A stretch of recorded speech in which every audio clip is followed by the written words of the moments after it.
Today I will return to one of Flat Earthers' favorite topic, navigation. Let's start.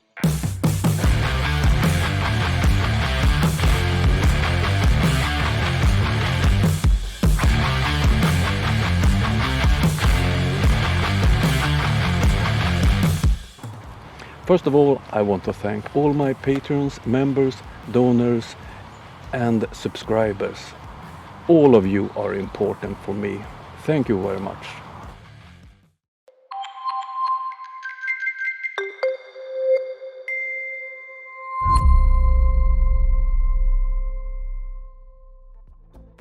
If you listen to Flat Earth fools like Nathan Oakley, 10th Man, Brian's Logic, Flatzoid, F.E. Mitchell from Australia, you can get the impression that sextants are a very important tool for navigation and that you can't use it on a globe. But is that true? Let's have a look how you use a sextant. I'm not talking about how you make the measurements, I'm talking about what do you use it for. Let's assume that I'm out at sea. I don't have radar, I don't have any electronic charge, I don't have GPS and I don't have a radar. How do I find my way around and how do I find my position? Let's have a look at that. Okay, what do I need to navigate? I need charts on paper. Depending on where on the globe, I choose different projections. I need compasses, usually a gyro compass and an ordinary magnetic compass. I need something to measure angles with. I would have a sextant too. I need something to measure my speed, something to measure currents, something to measure wind. I don't need all of this, but all of these are very useful to have. And how do I use them?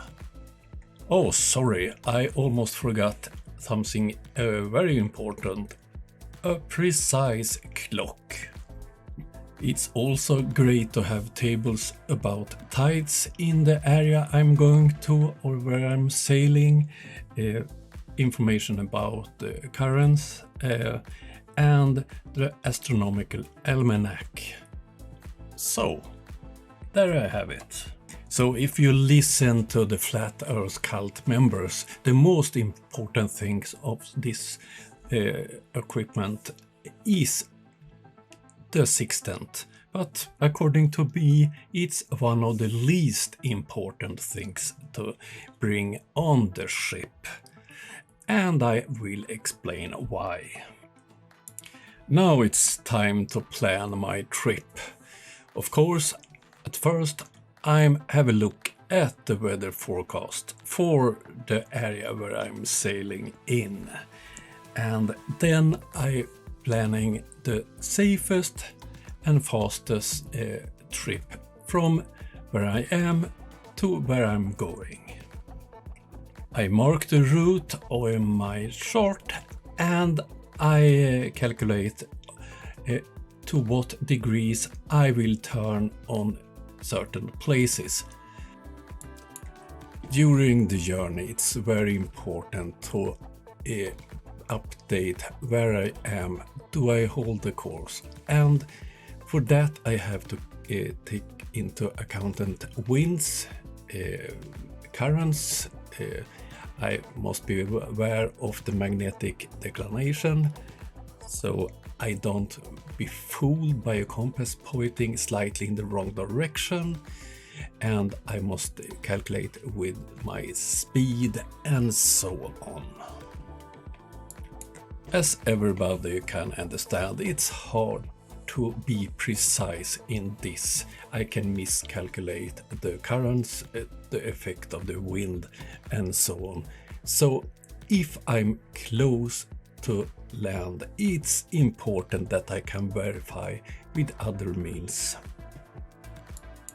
If I'm close to land, I can use different landmarks like a lighthouse, a mountain antenna, and then I can measure the angles to different objects and that way determine my position, and then I can correct my course so I'm not run aground or ending up at the wrong place.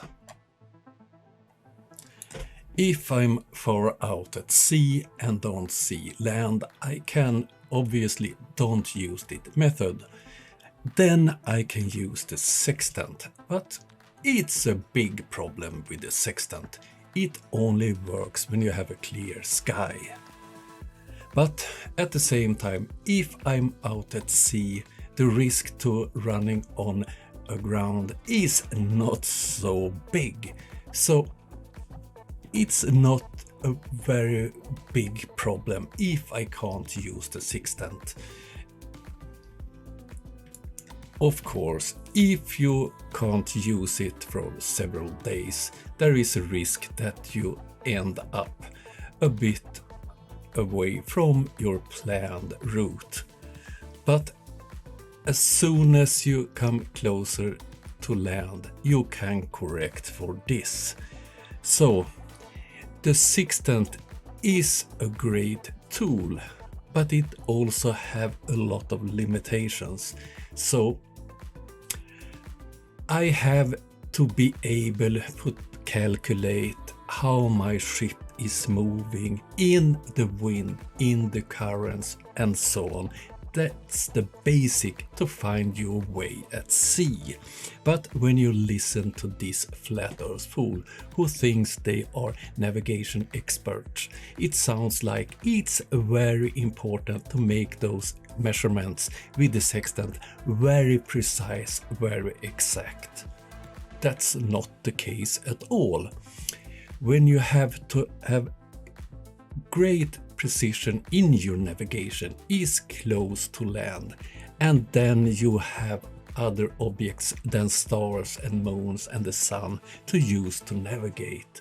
So the flat earth theory about the navigation is pure bullshit.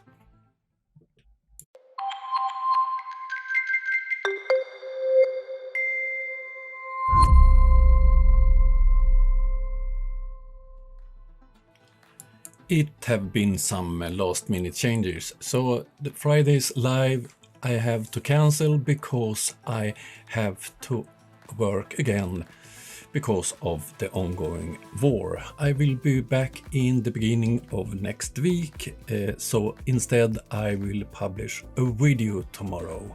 And once again, thank you all who helped me help Ukraine. I have now passed 1,400 euros sent to Ukraine. If you want to help, PayPal link in the description, become a member, or just look at my videos because the ad revenues goes to Ukraine too. Okay, have a nice day, see you soon.